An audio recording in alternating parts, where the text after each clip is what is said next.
Welcome back to Guldast episode 38۔ آپ نے phone کیا آنیہ کو؟ ظفر شاہ نے شیشے کے سامنے تیار ہوتے ہوئے کہا۔ جی کیا تھا، لیکن اس نے فون نہیں اٹھایا، شاید سو رہی ہے، کوثر شاہ نے نارمل سے انداز میں جواب دیا۔ اس وقت؟ ظفر شاہ نے گھڑی کی جانب دیکھ کر کہا جہاں 10 بج رہے تھے۔ ہاں تو اس کا اپنا گھر ہے، جیسے چاہے رہے، جب چاہے سوئے جب چاہے جاگے، کوثر شاہ نے منہ بنا کر کہا۔ لیکن وہ اتنی دیر کب سوتی ہے؟ کیا آپ کو آنیہ کی عادت کا نہیں پتہ؟ چاہے رات کو وہ کتنی ہی دیر سے کیوں نہ سوئے، وہ صبح فجر میں ہی اٹھ جایا کرتی ہے۔ آپ فون کریں، طبیعت وغیرہ نہ خراب ہو اس کی۔ ظفر شاہ کو آنیہ کی فکر ہونے لگی تھی۔ اچھا ایک بار اور کرتی ہوں۔ کوثر شاہ نے پھر سے کال ملائی، لیکن مسلسل بیل جانے پر بھی جب کسی نے نہیں اٹھایا تو انہوں نے سکندر کو فون ملایا۔ کیا ہوا؟ کوثر شاہ کو فون کان سے بنا بات کیے ہٹاتے دیکھ ظفر شاہ متجسس ہو کر پوچھنے لگے۔ آنیہ اٹھا نہیں رہی اور سکندر کا فون بن جا رہا ہے، ہو سکتا ہے اندرون سندھ جانے کے لیے نکل گئے ہوں۔ کوثر شاہ جو کہ کچھ پل کے لیے پریشان ہوئی تھی، خود کو تسلی دے کر پرسکون ہو گئی۔ یہ کیسی لاپرواہی ہے، کم سے کم بتا کر تو جانا چاہیے تھا۔ آپ فون کرتی رہے، میں بھی کرتا ہوں۔ مجھے سکندر اور آنیہ سے اس طرح کی غیر ذمہ داری کی امید نہیں تھی۔ وہ ناراض ہوگی ہم سے، ہم نے کل اس کی بات نہیں سنی نا؟ کوثر شاہ نے کچھ سوچتے ہوئے کہا۔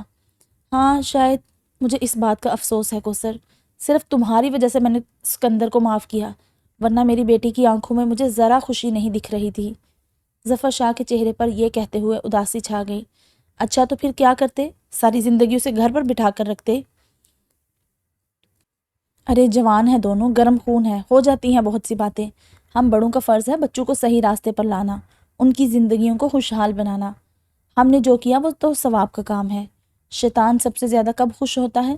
جب میاں بیوی میں طلاق ہوتی ہے۔ ہم نے تو 2 میاں بیوی میں صلح کرائی ہے، اور ہم نے کون سا آنیہ کو زبردستی بھیجا ہے، وہ اپنی رضامندی سے گئی ہے۔ انشاءاللہ دیکھیے گا میرا بھانجا کیسے اسے سر آنکھوں پر بٹھا کر رکھتا ہے۔ کوثر شاہ نے پھر سے ظفر شاہ کو اپنی باتوں میں الجھا کر آنیہ کی فکر سے آزاد کر دیا تھا۔ کوثر شاہ کی بات سن کر ظفر شاہ کمرے سے نکل گئے۔ بیٹا روحان چلا گیا آفس؟ سیڑھیوں پر کھڑی عرشیہ کو دیکھ ظفر شاہ نے سوال کیا۔ نہیں، وہ آنیہ کے گھر گئے ہیں، پہلے اس سے ملیں گے پھر جائیں گے۔ عرشیہ جو کہ ان دونوں کا انتظار کر رہی تھی چہرے پر فکر سجائے کہنے لگی۔ خیریت، اکیلا گیا ہے وہ؟ ظفر شاہ نے سوال کیا۔ کوثر شاہ بھی اپنے کمرے سے باہر آ کر ان کی باتیں سننے لگی۔ کون کہاں گیا ہے؟ کوثر شاہ نے سوال کیا۔ نہیں، وہ زنین بھائی بھی گئے ہیں، انہیں فکر ہو رہی تھی آنیہ کی، تو بس ان سے ملنے اور خیریت لینے گئے ہیں، عرشیہ نے جواب دیا۔ روحان اور زنین گئے ہیں آنیہ اور سکندر کے گھر۔ چلو یہ اچھا کیا ان دونوں نے۔ ظفر شاہ نے جیب سے موبائل نکالتے ہوئے کوثر شاہ کی بات کا جواب دیا۔ یہ نہ جانے کب پیچھا چھوڑے گا میری بیٹی کا، اگر یہ اسی طرح اس کے گھر آتا جاتا رہا تو بس، پھر تو بس گیا اس کا گھر۔ کوثر شاہ دل ہی دل میں کڑنے لگی تھی۔ روحان حواس باختہ ہاسپٹل میں بیٹھا تھا جب اس کی جیب میں فون بجنے لگا۔ اس نے ایک گہرا سانس لے کر فون جیب سے نکالا تو اس پر ظفر شاہ کی کال آ رہی تھی۔ اس نے ایک دفعہ زنین کی جانب دیکھا جو کہ بالکل اپنے ہوش میں نہیں لگ رہا تھا، اور پھر کال ریسیو کی۔ جی بابا، روحان نے بھرائی ہوئی آواز میں کہا۔ ہاں بیٹا کہاں ہو، مل لیے بہن سے، ٹھیک ہے وہ؟ ظفر شاہ نے سوال کیا۔ بابا ہم نے غلطی کر دی، بہت بڑی غلطی، روحان نے شکستہ لہجے سے کہا۔ کیا مطلب بیٹا، کیا کہہ رہے ہو؟ سب ٹھیک ہے نا؟ روحان کی بات سن کر ظفر شاہ ایک دم گھبرا کر بولے۔ یا اللہ خیر، کیا ہوا؟ کوثر شاہ بھی ایک دم آگے بڑھ کر بولی۔ بابا آپ ہاسپٹل آ جائیں۔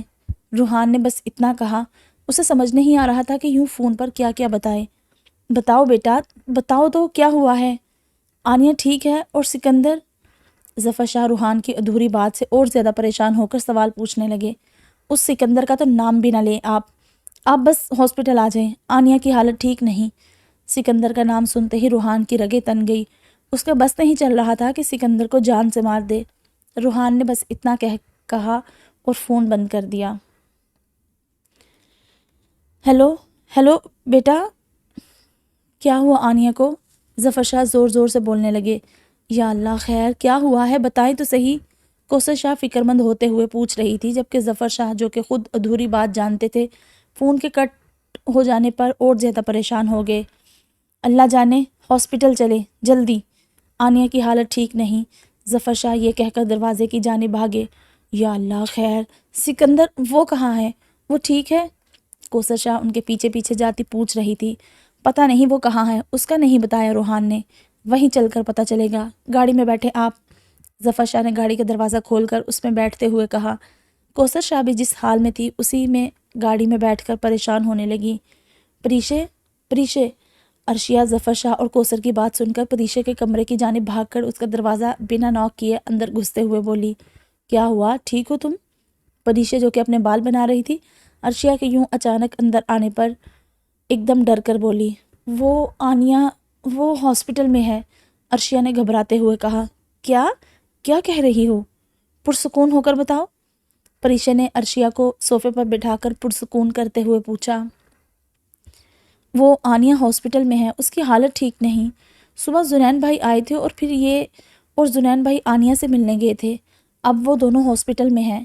آنیہ ٹھیک ہوگی نا پریشے؟ عرشیہ اب رونے لگی تھی۔ رکو میں پتہ کرتی ہوں، تم پرسکون رہو۔ پریشے نے فون کر کے زاویار سے پوچھنا چاہا لیکن زاویار کا فون بند جا رہا تھا۔ پھر اس نے روحان کو فون کیا۔ مسلسل بیل جانے پر بھی جب کسی نے فون نہیں اٹھایا تو اس نے زنین کو فون ملایا۔ کچھ دیر تو بیل جاتی رہی، پھر ایک دم کسی نے فون ریسیو کیا۔ زنین آنیہ کیسی ہے؟ پریشے نے فون ریسیو ہوتے ہی سوال کیا۔ اس کے ساتھ بہت ظلم ہوا ہے پریشے، بہت ظلم، یہ کہہ کر زنین نے فون کاٹ دیا۔ فون کٹ کرتے ہی اس نے اپنا فون بند کر کے سائیڈ میں رکھ دیا۔ اس سے زیادہ بات نہیں ہو سکی تھی اور وہ پھر سے رونے لگا تھا۔ وہیں ہاسپٹل کی زمین پر بیٹھے وہ پچھتا رہا تھا۔ بے بسی تھی۔ کاش میں نے تمہیں روک لیا ہوتا، کاش یہ اچھائی کی زنجیر ہم دونوں کے پیروں میں نہ بندھی ہوتی۔ زنین کا حال برا تھا، اسے کسی کی فکر نہیں تھی۔ وہ ایک لڑکی جس کو وہ صرف خوش دیکھنا چاہتا تھا، جس کی آنکھ میں آنسو دیکھ وہ خود بے سکون ہو جایا کرتا تھا، اس کی بس اتنی سی خواہش تھی کہ اس کی محبت جہاں رہے، جس کے ساتھ بھی رہے، چاہے اسے ملے نہ ملے، بس خوش رہے۔ آج وہ زندگی اور موت کی جنگ لڑ رہی تھی، نہ جانے وہ کس اذیت سے گزری تھی۔ زنین نے اپنے دونوں ہاتھ اپنے منہ پر رکھ دیے تھے، بار بار وہ اپنے سر کو دیوار پر دے مارتا، حالانکہ اس کے سر کی چوٹ اس قسم کے عمل سے متاثر ہو رہی تھی۔ اس کا سر بھی درد کرنے لگا تھا، لیکن اسے اپنی فکر ہوتی تب نہ۔ روحان بس زنین کو دیکھ رہا تھا، اس کے دل میں بھی ملال تھا، غصہ سا، دکھ تھا، پر پتہ نہیں کیوں زنین کی حالت دیکھ کر اسے زنین کے لیے بھی اپنے دل میں دکھ محسوس ہو رہا تھا۔ ایک بات تو وہ جان گیا تھا کہ زنین کی اس حالت کی وجہ صرف زنین اور آنیہ کی دوستی نہیں ہے۔ بٹ کی رہائی ناممکن ہے سر، زاویہ نے سخت لہجے میں کہا۔ ایسا تم کہہ رہے ہو، قانون کے مطابق جب تک پختہ ثبوت موجود نہ ہو ہم کسی کو گناہگار ثابت نہیں کر سکتے، زاویار کے سینئر راؤ نے کرسی سے ٹیک لگاتے ہوئے لاپرواہ انداز میں کہا۔ کیا مطلب پختہ ثبوت نہیں؟ میرے خیال سے ہمارے پاس جتنے ثبوت ہیں ان کے بلبوتے پر ہم اسے آرام سے سزا دلوا سکتے ہیں۔ زاویار کا لہجہ اور زیادہ سخت ہو گیا تھا۔ سزا دینا کورٹ کا کام ہے، ہمارا کام ثبوت پیش کرنا ہے، اور رہی بات اس کی رہائی کی یا بیل ملنے کی، یہ بھی کورٹ کا ہی کام ہے۔ ہمارا کام قانون کے مطابق چلنا اور دوسروں کو چلانا ہے، تو بہتر ہوگا میرے سامنے جذباتی نہ ہو، جو کہا ہے وہ کرو، اس کے خلاف پختہ ثبوت اکٹھے کرو، ورنہ اسے تم تو کیا کوئی اور بھی نہیں روک سکے گا۔ سر، اس نے میری بہن کو اغوا کروایا تھا، آپ بھول گئے؟ زاویہ نے کھڑے ہوتے ہوئے جھنجھلا کر کہا۔ کیا ثبوت ہے تمہارے پاس اس بات کا؟ اس وقت تو وہ جیل میں تھا تمہاری نگرانی میں، وہ کیسے کر سکتا ہے یہ سب؟ ہوائی تیر نہ چلاؤ، راؤ نے طنزیہ ہنسی ہنستے ہوئے کہا۔ سر، میرے پاس ثبوت ہے، اس کے ساتھ جو لوگ ملے ہوئے ہیں ان میں سے ایک آدمی میرے پاس بطور گواہ موجود ہے، آپ بس دیکھتے جائیں میں اس بٹ اور اس کے ساتھیوں کو کیسے منظر عام پر لاتا ہوں۔ زاویہ نے جھوٹ کہا، وہ جانتا تھا کہ وہ لوگ اس کے جال میں ضرور پھنسیں گے، اور جیسا اس نے سوچا تھا ویسا ہی ہوا۔ زاویہ کے یہ کہتے ہی اس کے سینئر کے چہرے پر ایک دم اتار چڑھاؤ آنے لگے۔ کیا مطلب تمہارا؟ کون ہے وہ؟ ابھی مجھے نام بتاؤ، میں اسے خود دیکھوں گا، راؤ نے بوکھلا کر کہا۔ سر، نام تو میں ابھی نہیں بتا سکتا، کیونکہ اس گواہ نے مجھے ابھی تک کچھ نہیں بتایا، بس وہ مجھے الگ الگ نمبر سے فون کرتا ہے، غالباً وہ کوئی یہیں کا آدمی ہے جسے ان سب کی ہر حرکت کا پتہ ہوتا ہے۔ زاویہ نے پھر سے جھوٹ کہا۔ چلو پھر تم اس کا پتہ لگاؤ، لیکن جب تک کوئی ثبوت نہیں ہوگا ہم اس کی بات پر یقین نہیں کریں گے۔ اس سے کہہ دینا جو بھی مخبری کرے یا جو بھی ثبوت دے اس کے اچھے سے جانچ کر لے، کیونکہ کسی بھی آفیسر کی گریبان پر ہاتھ ڈالنا آسان کام نہیں، اور جھوٹا الزام تو قطعی ناقابل برداشت عمل ہے۔ راؤ نے زاویار کو ڈھکے چھپے الفاظوں میں دھمکایا تھا۔ جی سر، میں اچھی طرح جانتا ہوں کہ مجھے کیا کرنا ہے۔ جب تک میرے ہاتھ ان لوگوں کی گردن تک نہیں پہنچیں گے میں کوئی بیوقوفی نہیں کروں گا۔ یہ کہہ کر زاویار آفس سے باہر آیا اور سیدھا بٹ کی طرف روانہ ہو گیا۔ اب اسے اپنی اگلی چال چلنی تھی اور وہ جانتا تھا کہ اب اس کا سینئر ضرور گھبراہٹ میں کوئی غلطی کرے گا اور بس زاویار کو اسی غلطی کا انتظار تھا۔ کہاں ہے آنیہ؟ کیا ہوا ہے اسے؟ ظفر شاہ اور کوثر شاہ روحان کے پاس آ کر پوچھنے لگے۔ سکندر کہاں ہے؟ وہ کیسا ہے؟ کیا ہوا ہے ان دونوں کے ساتھ؟ کوثر شاہ گھبراتے ہوئے پوچھ رہی تھی۔ اس کا نام نہ لیں آپ ابھی میرے سامنے۔ وہ کم ظرف انسان اگر میرے سامنے آ گیا تو نہ جانے میں اس کا کیا کروں گا۔ سکندر کا نام سنتے ہی روحان کو پھر سے غصہ آنے لگا تھا۔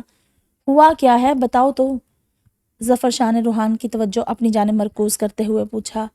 اس گھٹیا انسان نے کی ہے آنیہ کی یہ حالت۔ یہ کہتے ہوئے روحان کے ماتھے کی رگیں ایک دم پھول گئی تھی۔ صاف ظاہر تھا اسے اس وقت شدید غصہ آ رہا ہے۔ کیا کہہ رہے ہو؟ ایسا نہیں ہو سکتا۔ کوثر شاہ کو روحان کی بات پر یقین نہیں آیا تھا۔ ایسا ہی ہوا ہے، یہ دیکھیں، یہ ملا مجھے آنیہ کے پاس پڑا ہوا۔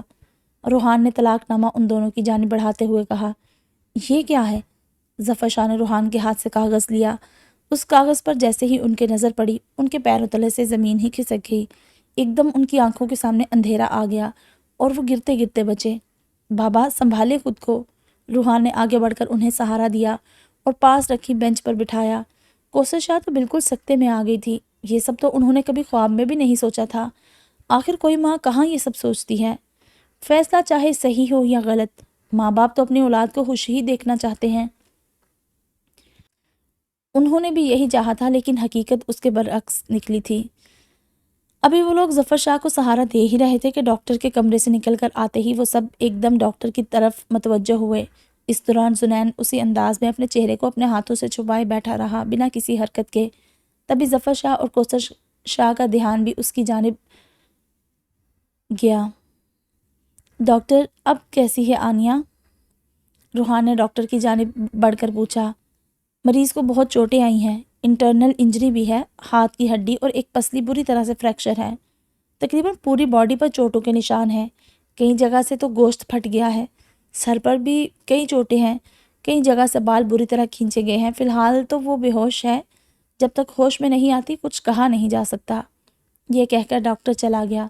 میں نہیں مانتی کہ سکندر ایسا کچھ کر سکتا ہے، ضرور بات کچھ اور ہے، پتہ کرو وہ کہاں ہے۔ کوثر شاہ کو اپنے کانوں سے سنی ہوئی بات پر یقین نہیں آ رہا تھا۔ امی بس کر دیں ابھی، اور اگر مجھے اس کے بارے میں پتہ چل بھی گیا نا تو وہ زندہ نہیں بچے گا، تو بہتر ہوگا آپ ابھی مجھ سے اسے ڈھونڈنے کا نہ کہیں۔ روحان نے اپنی جیب سے فون نکالتے ہوئے کہا اور وہاں سے چلا گیا۔ ہاں روحان یار وہ بزی تھا، زاویار نے پہلی ہی بیل میں کال ریسیو کرتے ہوئے کہا۔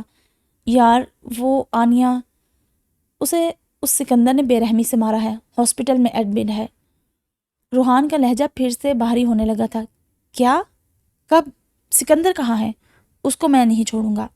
زاویار جو کہ بٹ کے پاس سے واپس آ رہا تھا تقریباً بھاگتے ہوئے گاڑی کی جانب روانہ ہوا۔ اس کا تم پتہ لگواؤ، وہ بھاگنا نہیں چاہیے، روحان نے غصے سے کہا اور فون بند کر دیا۔ زاویار نے ایک دفعہ مڑ کر اپنے آفس کی جانب دیکھا جہاں ایک سے بڑھ کر ایک اچھے آفیسر موجود تھے، لیکن پھر اس نے کچھ سوچتے ہوئے اپنا فون نکالا اور اپنے خاص بندے کو سکندر کو ڈھونڈنے کی ہدایات دی، ساتھ سب کو سکندر کی تصویریں بھی بھیج دی۔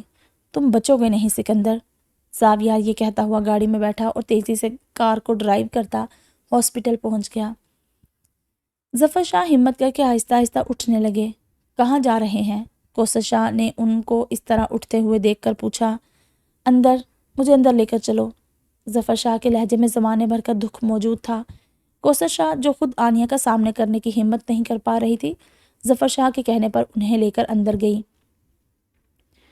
آنیہ کو دیکھتے ہی بے ساختہ ان دونوں کی آنکھوں سے آنسو جاری ہونے لگے۔ چہرہ بری طرح سوجا ہوا، سر پر جگہ جگہ پٹیاں، ہونٹ نیلے، آنکھیں نیلی، گردن پر نیل، ہاتھ پر پٹیاں، پیر پر پٹیاں۔ اس نے یہ سب کیسے سہا ہوگا؟ ظفر شاہ کے منہ سے بے ساختہ یہ جملہ نکلا۔ کوثر شاہ سے تو یہ سب دیکھا ہی نہیں گیا تو وہ کمرے سے باہر چلی آئی۔ ان کا دل بھر آیا تھا، وہ رونے لگی تھی۔ اب کیوں رو رہی ہیں؟ زنین ان کے رونے کی آواز سن کر ایک دم ہوش کی دنیا میں واپس آتے بولا۔ کوثر شاہ نے کوئی جواب نہیں دیا، بس زنین کو آنکھوں میں آنسو اور حیرت لیے دیکھتی رہی۔ بتائے نا، جب وہ کہتی تھی کہ اسے اس کے ساتھ نہیں جانا، اس کے ساتھ نہیں رہنا، تو آپ لوگ اسے زبردستی اس کے ساتھ بھیجتے تھے۔ آپ لوگوں نے اس کی یہ حالت کی ہے۔ آپ لوگ سکندر کے ساتھ برابر کے شریک ہو اس ظلم میں۔ اب کیوں رو رہی ہیں؟ خوش ہوئیں۔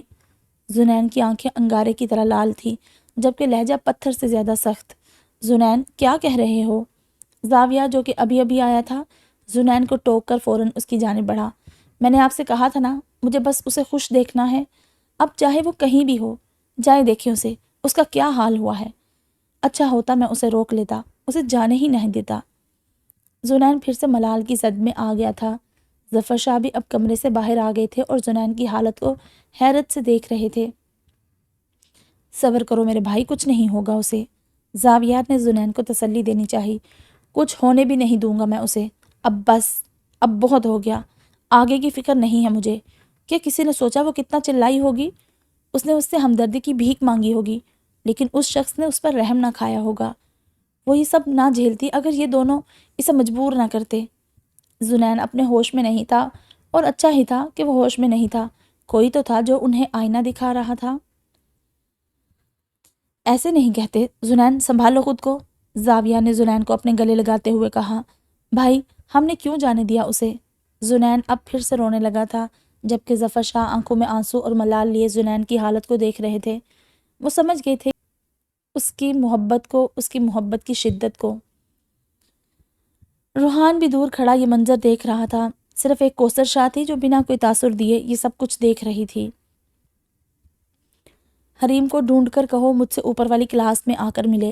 شفق نے اپنے پاس سے گزرتی حریم کی ایک کلاس فیلو کو کہا اور اورحان کی جانب بڑھ گئی۔ ہاں بولو، کیا کام ہے؟ اورحان نے شفق کے پاس آ کر کہا۔ یہاں نہیں، آؤ میرے ساتھ۔ شفق اورحان کو اپنے ساتھ لیے سیڑھیوں سے اوپر لے گئی۔ وہاں بھی بہت سے کلاس روم موجود تھے۔ ان میں سے ایک کلاس میں جہاں کوئی نہیں تھا وہ اس کے اندر چلی گئی۔ جلدی بتاؤ کیا کام ہے، اور ایسی کیا بات ہے جو تم مجھے اوپر لے آئی ہو؟ اورحان کے چہرے پر ناگواری اتر آئی تھی۔ تم جانتے ہو نا اورحان، میں فرسٹ ایئر سے تمہیں پسند کرتی ہوں۔ شفق نے اپنی بات کا آغاز کیا، پوری دیدہ دلیری سے کیا۔ یہ تمہارا مسئلہ ہے، اس فضول قسم کی بات کے لیے تم نے مجھے یہاں بلایا ہے۔ اورحان کو شفق کی بات نے غصہ دلایا تھا۔ تمہارے ارد گرد رہنا، تم سے باتیں کرنا، تمہارا ساتھ مجھے شروع سے ہی پسند ہے۔ شفق نے اورحان کے غصے کو مکمل نظر انداز کرتے ہوئے کہا، اور مجھے سخت ناپسند۔ اورحان یہ کہہ کر ایک دم مڑا۔ بہت بڑی غلطی کرو گے تم مجھے ٹھکرا کر۔ اس میں ہے ہی کیا؟ نہ شکل ہے، نہ کوئی ادا، ڈری سہمی بیوقوف سی لڑکی، بس اور کچھ نہیں۔ شفق کو اپنی تذلیل برداشت نہیں ہوئی تھی۔ ایک بات اس کی صفات میں جمع نہیں کی تم نے، کہ وہ ڈری سہمی سی لڑکی میری بیوی ہے، میری منکوحہ۔ اورحان نے اپنے سینے پر انگلی رکھتے ہوئے کہا۔ اس بات سے مجھے کوئی فرق نہیں پڑتا اورحان، ایک بات سوچو تو صحیح، اسے دیکھو اور خود کو، تم دونوں کا کوئی میچ ہے ہی نہیں۔ شفق نے آگے بڑھ کر اورحان کے سینے پر رکھا ہاتھ پکڑ لیا۔ شاید یہ سب اس کی سوچی سمجھی چال تھی، کیونکہ یہاں اس نے اورحان کا ہاتھ پکڑا اور وہاں حریم کلاس کے اندر داخل ہوئی۔ ان دونوں کو ایک دوسرے کے اتنا پاس دیکھ حریم کو پہلے تو حیرت کا جھٹکا لگا، پھر اسے ایک عجیب سے احساس نے آ گھیرا۔ وہ اپنی نظریں جھکاتی ایک دم کلاس سے باہر چلی گئی۔ توبہ توبہ، حریم نے تیزی سے سیڑھیوں سے اترتے ہوئے کہا۔ ہاں، بہت فرق ہے تم میں اور اس میں، اور اس فرق کو حریم یا مجھے سمجھنے کی ضرورت نہیں ہے، بلکہ تمہیں ہے۔ تو بہتر ہوگا اس فرق کو سمجھو اور آئندہ میرے سامنے بھی نہ آؤ۔ اورحان اس پر ایک سخت نگاہ ڈالتے لمبے لمبے ڈگ برتا کمرے سے باہر چلا گیا۔ پتہ نہیں کس کی باتوں پر یقین کرنے کا زمانہ کسی کی باتوں پر یقین کرنے کا زمانہ نہیں ہے۔ کون اندر سے کیسا ہے، اس کا اندازہ کسی بھی حال میں اس کی باتوں سے نہیں لگانا چاہیے۔ خیر، مجھے کیا، ہمارا نکاح کون سا عام لوگوں کے نکاح کی طرح ہے جو مجھے کوئی فرق پڑے؟ ان کی مرضی، جس کے قریب جائیں، جس کے ساتھ گھومیں۔ حریم ڈپارٹمنٹ سے باہر نکل کر ایک بینچ پر بیٹھتے ہوئے بولی۔ وہ بات الگ تھی کہ اس کی ناک اور گال بالکل لال ہو گئے تھے۔ شاید اسے برا لگا تھا، لیکن وہ اس بات کا اقرار خود سے نہیں کرنا چاہ رہی تھی۔ کمرے سے باہر نکلتے ہی اورحان نے پورے کوریڈور کا جائزہ لیا، لیکن حریم وہاں کہیں بھی موجود نہیں تھی۔ اپنے بالوں کو پونی کی صورت میں باندھتا وہ بنا شفق کی جانب دیکھے کمرے سے نکل کر سیڑھیاں اترنے لگا۔ اس کے چہرے پر کوئی فکر پریشانی نہیں تھی۔ لاپرواہ سے چلتا وہ اپنے ڈپارٹمنٹ سے باہر نکل آیا۔ حریم کو اپنے موبائل میں مصروف اکیلا بیٹھا دیکھ وہ وہیں کھڑا ہو کر اسے دیکھنے لگا۔ ایک ایک کر کے تمام لڑکے لڑکیاں اپنے اپنے گھر روانہ ہو رہے تھے، جبکہ حریم وہیں بیٹھی مسلسل فون کان پر لگاتی ہٹاتی پھر ہٹاتی۔ کیا ہو گیا سب کو؟ میرا فون کیوں نہیں اٹھا رہا کوئی؟ حریم نے ایک بار پھر زنین کو کال ملاتے ہوئے کہا۔ کیا ہوا؟ اورحان حریم کے پاس بیٹھتے ہوئے بولا۔ ہاں کچھ نہیں۔ حریم اورحان کے یوں اچانک آ کر بیٹھ جانے سے ایک پل کے لیے بری طرح ڈری، لیکن پھر اگلے ہی لمحے خود کو سنبھالتے ہوئے بولی، کچھ تو کوئی آئے گا تمہیں لینے؟ اورحان نے گیٹ کی جانب دیکھتے ہوئے راستے پر نظر ڈالتے ہوئے کہا، ہاں بھائی کو آنا تھا، انہوں نے کہا تھا وہ مجھے لیتے ہوئے گھر جائیں گے۔ حریم نے زاویار کا نمبر ڈائل کرتے ہوئے مصروف سے انداز میں کہا، کوئی فون کیوں نہیں اٹھا رہا؟ بیل جا کر جب فون بند ہو گیا تو اس نے جھنجھلا کر کہا، ہو سکتا ہے مصروف ہوں، تھوڑی دیر میں جواب دیں۔ تم کہو تو میں رک جاتا ہوں جب تک کوئی نہیں آ رہا، اورحان نے مسکراتے ہوئے کہا۔ اورحان کو مسکراتا ہوا دیکھ کر حریم کچھ پل کے لیے اسے دیکھتی ہی رہ گئی۔ وہ شخص مسکراتا ہوا اسے آج بہت اچھا لگ رہا تھا، یا شاید اس نے اسے کبھی مسکراتے ہوئے دیکھا ہی نہیں تھا۔ عرشیہ کے ذہن پر آنیہ کی فکر سوار تھی، اس پر کسی سے رابطہ بھی نہیں ہو پا رہا تھا۔ وہ تیزی سے پریچے کے کمرے سے نکلی اور اپنے کمرے میں آئی اور چارج پر لگے موبائل کی جانب بڑھی۔ ابھی اس نے موبائل اٹھایا بھی نہیں تھا کہ کسی کی تیز چیخ سے ایک دم گھبرا کر مڑی۔ تم چاہ کر بھی مجھ سے دور نہیں جا سکتی، جانتی ہو نا تم؟ کھڑکی سے باہر کھڑی وہ آنیہ کے بنا سامنے آئے کہہ رہی تھی۔ عرشیہ نے جواب میں کچھ نہیں کہا، وہ بس ادھر ادھر دیکھنے لگی۔ تم نے کیا کیا ہے بتاؤ مجھے؟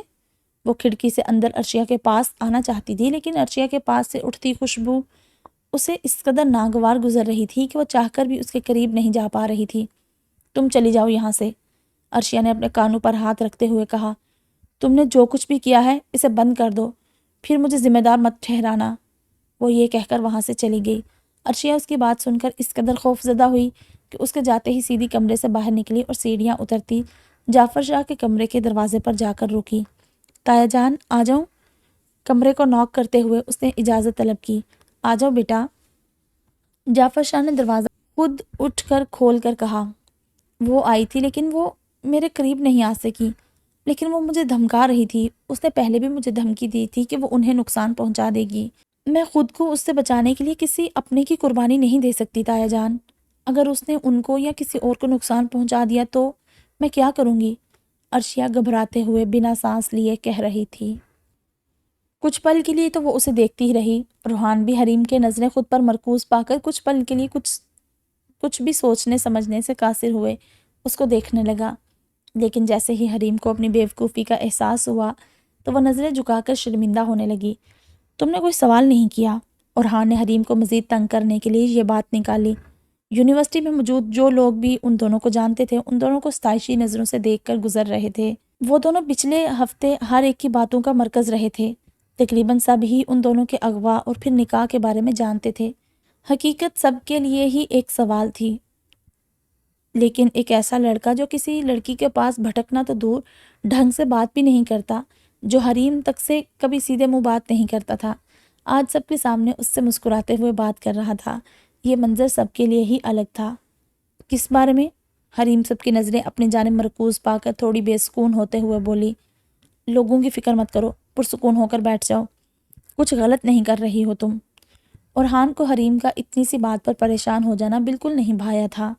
وہ حریم کو مضبوط دیکھنا چاہتا تھا، کم سے کم وہ یہ تو چاہتا ہی تھا کہ وہ لوگوں کی فکر اور رائے کو اہمیت نہ دے، اپنی زندگی اپنے حساب سے جیے، نہ کہ دوسروں کے، خاص طور پر غیروں کے۔ مجھے توجہ کا مرکز بننا پسند نہیں، حریم نے اورحان کے ہی لہجے میں اورحان کو جواب دیا۔ لیکن میری توجہ کا مرکز تو تم ہی ہو کئی مہینوں سے، اورحان کی زبان سے بے ساختہ نکلا، جس پر وہ خود بھی شرمندہ ہوا، لیکن اب تو نکل گیا تھا۔ آپ یہ سب باتیں کرنے بیٹھے ہیں تو آپ چلے جائیں، میں اکیلے انتظار کر لوں گی۔ چاہیں تو شفق کے ساتھ جا کر ایسی باتیں کر لیں، اسے اچھا لگتا ہوگا، مجھے نہیں۔ حریم بھی جذبات میں آ کر وہ سب کہتی چلی گئی جو اس نے سوچا تھا کہ اورحان کے سامنے قطعی طور پر نہیں کہے گی۔ تو تمہیں برا لگا؟ یہ کہتے ہوئے ارحان کے چہرے پر دلکش سی مسکراہٹ اتر آئی۔ مجھے کیوں برا لگے گا؟ حریم نے ناک سے مکھی اڑانے کے انداز میں کہا۔ مجھے تو بہت لگتا، اگر میں تمہیں کسی کے ساتھ دیکھتا تو شاید میں اسے ہاسپٹل پہنچا چکا ہوتا ابھی تک۔ ارحان نے اپنے بالوں کو پونی سے آزاد کرتے ہوئے کہا۔ مجھ میں اور آپ میں بہت فرق ہے جناب۔ پتہ ہے مجھے کیا برا لگتا ہے؟ یہ آپ کے بال، یہ آپ کا انداز۔ اف، توبہ! حریم نے اس کے بالوں کی برائی کی تھی، وہ بال جو اسے حد سے زیادہ عزیز تھے۔ پہلے ہی اسے دل میں شفق کا اور ارحان کے اتنے پاس کھڑے ہونا بالکل پسند نہیں آیا تھا، اور یہ بات اسے الجھن دلا رہی تھی۔ اس کے اوپر ارحان کی ایسی باتیں، وہ غصے میں آ کر کہتی چلی گئی۔ ارحان بس حریم کو دیکھتا رہ گیا۔ آج تک کسی نے اس کے بالوں کو کچھ نہیں کہا تھا۔ جو بھی اس کے بالوں کا ذکر کرتا تھا ہمیشہ تعریف ہی کرتا تھا۔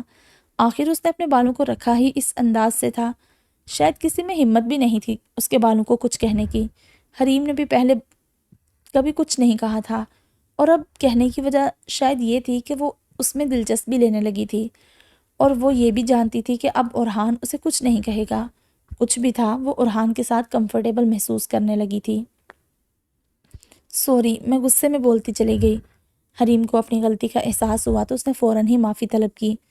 گھر چلو، ارحان فوراً ہی اٹھ کر بولا۔ لیکن آپ تو گاڑی نہیں لائے۔ میں کیسے؟ حریم گھبرا کر بولی۔ ایک دفعہ اور فون کرو، پھر گھر چلو۔ ارحان ابھی کہہ ہی رہا تھا کہ حریم کے فون پر زاویار کی کال آنے لگی۔ ہیلو بھائی، میں آپ کو کب سے فون کر رہی تھی، حریم نے فون کان سے لگاتے ہی کہا۔ گڑیا، آپ ارحان کو دیکھو، اگر وہ یونیورسٹی میں ہے تو اس کے ساتھ گھر چلی جاؤ، میں نہیں آ سکوں گا آپ کو لینے۔ زاویار زنین کے بالکل پاس زمین پر بیٹھے فون پر بات کر رہا تھا۔ اس نے اپنے لہجے کو حتی الامکان پرسکون بنانے کی کوشش کی تھی تاکہ حریم پریشان نہ ہو اور سکون سے گھر چلی جائے، کیونکہ وہ جانتا تھا آنیہ حریم کی بہت اچھی دوست ہے اور حریم اس کے واپس جانے کے سخت خلاف تھی۔ اگر حریم کو آنیہ کا پتہ چلا تو وہ برداشت نہیں کر پائے گی، اور کم سے کم وہ یونیورسٹی میں اسے یہ سب نہیں بتانا چاہتا تھا۔ لیکن بھائی، وہ گاڑی پر نہیں آئے، حریم نے اٹھ کر ارحان سے تھوڑا دور ہوتے ہوئے کہا۔ میں اس سے بات کرتا ہوں، چھوڑو۔ زاویہ نے یہ کہہ کر فون کٹ کر دیا۔ اگلے ہی لمحے ارحان کا فون بجنے لگا۔ حریم آہستہ سے چلتی اس کی جانب گئی۔ جی بھائی، ٹھیک ہے بھائی، آپ بے فکر ہو جائیں۔ ارحان نے بنا کوئی سوال کیے بس اتنا جواب دیا اور اٹھ کھڑا ہوا۔ کیا ہوا؟ حریم نے پوچھا۔ چلو گھر، ارحان نے اپنی جیب سے اپنی بائک کی چابی نکالتے ہوئے کہا۔ میں بائک پر نہیں جاؤں گی، حریم نے بچوں کی طرح گردن نفی میں ہلاتے ہوئے کہا۔ تمہیں بائک پر لے کر جا بھی نہیں رہا، ارحان نے کہا اور اٹھ کر چل دیا۔ اسے کہیں نہ کہیں حریم کی یہ بات اچھی نہیں لگی تھی۔ حریم ارحان کو جاتا ہوا دیکھ رہی تھی۔ تھوڑی ہی دیر گزری تھی کہ وہ کار ڈرائیو کرتا اس کے سامنے آ رکا۔ یہ کہاں سے آئی؟ حریم نے سوال کیا۔ دوست سے لی ہے، اسے بائک دے دی، ارحان نے بنا حریم کی جانب دیکھے کہا۔ حریم اس کا جواب سن کر چپ چاپ گاڑی میں بیٹھ گئی۔ تمہیں میں نے کتنی دفعہ کہا ہے، میں کم ظرف نہیں ہوں، تم سے محبت کرتا ہوں، بہت کرتا ہوں، لیکن اپنی حدوں کو بھی جانتا ہوں۔ اتنے دن تم میرے ساتھ رہی، کیا تمہیں تب بھی اس بات کا اندازہ نہیں ہوا؟ کیا میں تمہیں موقع پرست لگتا ہوں؟ تم میری بیوی ہو، نکاح میں ہو تم میرے، لیکن اس کا مطلب ہرگز یہ نہیں کہ میں تمہاری حدوں کی عزت نہ کروں۔ یہ کہہ کر ارحان گاڑی ڈرائیو کرنے لگا۔ اس کے بعد پورے راستے ان دونوں نے کوئی بات نہیں کی۔ گھر کے قریب پہنچتے ہی حریم اپنا بیگ وغیرہ جلدی جلدی اٹھانے لگی۔ وہ گاڑی سے جلد نکل جانا چاہتی تھی۔ میری بات سنو حریم، ارحان نے کار کو آہستہ کرتے اپنے لہجے کو نرم کرتے ہوئے حریم کو مخاطب کیا۔ جی؟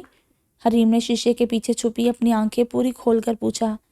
میں تم سے کچھ بات کرنا چاہتا ہوں، ارحان نے بنا حریم کی جانب دیکھے کہا۔ بولیں۔ حریم نے ایک نظر ارحان کی جانب دیکھا اور پھر سامنے دیکھنے لگی۔ اس کے دل نے ایک بیٹ مس کی تھی۔ کچھ نہیں، چھوڑو بعد میں، ارحان نے کچھ سوچ کر بات کو ٹال دیا۔ شاید اسے یہ وقت مناسب نہیں لگا تھا۔ ہیں؟ حریم حیرت سے اسے دیکھنے لگی، جس نے پھر سے گاڑی کی سپیڈ بڑھا دی تھی۔ مریض کو ہوش آ گیا ہے، ایک نرس نے کمرے سے نکل کر کہا۔ نرس کے کہتے ہی سب ایک دم کمرے کی جانب بھاگے۔ اندر آنیہ تھوڑی تھوڑی آنکھیں کھولے لیٹی تھی۔ ابھی وہ سوچ ہی رہی تھی کہ وہ یہاں کیوں ہے اور اس کے ساتھ کیا ہوا ہے۔ تھوڑے ہی پل میں ہر درد بھری یاد اس کے ذہن کے پردوں پر گردش کرنے لگی۔ ایک آنسو، صرف ایک آنسو اس کی آنکھ سے بہا۔ شاید آنسو اس کی آنکھوں میں ختم ہو گئے تھے، یا پھر اس کی آنکھوں نے اتنے آنسو بہا دیے تھے کہ اب وہ ایک آنسو بھی بہانا نہیں چاہتی تھی۔ کیسی ہو اب آنیہ؟ روحان نے آگے بڑھ کر آنیہ کے سر پر ہاتھ رکھتے ہوئے کہا۔ آنیہ نے کچھ نہیں کہا، بس اپنی آنکھیں بند کر لی۔ اس کی آنکھوں کے گرد نیل کے نشان دیکھ روحان کو پھر سے طیش آنے لگا تھا۔ میرا تم سے وعدہ ہے، اس شخص کا میں اس سے بھی زیادہ برا حال کروں گا۔ مجھے معاف کر دو، میں اس شخص سے تمہیں بچا نہیں سکا۔ روحان غم و غصے کے ملے جلے تاثرات لیے کہہ رہا تھا۔ پہلے اس سے پتہ تو کرو یہ کس نے کیا ہے، کیا پتہ اس سب میں سکندر کی کوئی غلطی نہ ہو۔ کوثر شاہ آگے بڑھ کر بولی۔ کوثر شاہ کی بات آنیہ کے دل پر کسی خنجر کی طرح چبھی تھی۔ پھر سے آنیہ کانوں میں سکندر کے کہے گئے الفاظ گونجنے لگے۔ میں نے آپ سے کہا ہے نا، آپ اس کا نام مت لیں، نہ جانے آپ سمجھتی کیوں نہیں ہیں، روحان نے جھنجھلا کر کہا۔ کوثر شاہ کو روحان کی بات اچھی نہیں لگی تھی۔ ان کا کہنا تھا کہ جب تک پوری بات نہیں پتہ چلتی کسی کو قصوروار مت ٹھہراؤ، لیکن انہیں اس بات کا اندازہ نہیں تھا کہ وہ لوگ جو کہہ رہے ہیں وہ سچ ہے۔ میں نے اسے نیم مردہ حالت میں کاغذ کے ٹکڑے کے ساتھ لہولہان دیکھا ہے۔ وہ تو اللہ کا شکر ہے زنین کو خیال آیا کہ آنیہ کو دیکھ آتے ہیں۔ اگر وہ نہ آتا تو میری پھول سی بہن ابھی تک وہیں پڑی ہوتی، نہ ہمیں خبر ہوتی نہ ہم دیکھتے۔ روحان آنکھوں میں غصہ لیے کہہ رہا تھا۔ روحان تم سنبھالو خود کو، چاچی بھی پریشان ہے، تم کیسے ان سے اس طرح سے بات کر سکتے ہو؟ زاویہ روحان کو پکڑتے ہوئے کمرے سے باہر لے جا کر بولا۔ تو ان کو بھی تو سمجھاؤ کہ مت لیں اس کا نام اس وقت ہمارے سامنے۔ کیا انہیں آنیہ کی حالت دیکھ ذرا دکھ نہیں ہوتا؟ کیا انہیں ذرا بھی اس بچی پر ترس نہیں آتا؟ یہ سب میری غلطی ہے۔ میں اپنی زندگی میں اس قدر کھویا رہا کہ میں نے اپنی بہن کا خیال ہی نہیں رکھا، اس پر دھیان ہی نہیں دیا۔ نہ جانے پہلے بھی وہ اس کے ساتھ کیا کیا کرتا رہا ہوگا۔ ایسے ہی تھوڑی وہ اس سے خلا لینا چاہتی تھی۔ مجھے اس کی بات سننی چاہیے تھی، اس کا ساتھ دینا چاہیے تھا۔ روحان کو احساس سے شرمندگی نے آ گھیرا۔ میرے بھائی خود کو قصوروار مت ٹھہراؤ۔ اب کسی کے چہرے پر تو نہیں لکھا ہوتا نا کہ وہ کیسا ہے۔ تم نے یا باقی سب نے جو بھی کیا آنیہ کا بھلا سوچ کر ہی کیا تھا۔ زاویہ نے اسے تسلی دلانا چاہی۔ نہیں، ہم سب شامل ہیں اس ظلم میں، میں خود کو کبھی معاف نہیں کروں گا، نہ ہی میں ماما اور بابا کو معاف کروں گا۔ یہ سب ہماری غلطی ہے، جس کی سزا اس بیچاری کو ملی ہے۔ وہ تو بس تابعداری کی بھیڑ چڑھی، بس آج کے بعد میں اسے اور اس کے معاملات کو خود دیکھوں گا۔ روحان آنیہ کے ہوش میں آنے کے بعد اور زیادہ شرمندگی محسوس کرنے لگا تھا۔ اس کا دل کسی کی مٹھی میں جکڑا ہوا تھا۔ دراصل یہ احساس پشیمانی تھا، غصہ تھا، ملال تھا۔ زاویہ وہیں خاموش کھڑا اسے دیکھنے لگا۔ اب وہ اسے کیا کہتا، کیا سمجھاتا؟ ملال کی زد میں تو اس کا دل بھی تھا، لیکن کسی بھی جذبات کے آگے زاویہ خود کو کہاں کمزور پڑنے دیتا تھا۔ لیکن ایک فیصلہ تو اس نے بھی کر لیا تھا کہ وہ سکندر کو کسی صورت چھوڑے گا نہیں۔ تو یہ تھی ہماری آج کی ایپیسوڈ نمبر 38، جو کہ امید کرتی ہوں آپ کو پسند آئی ہوگی۔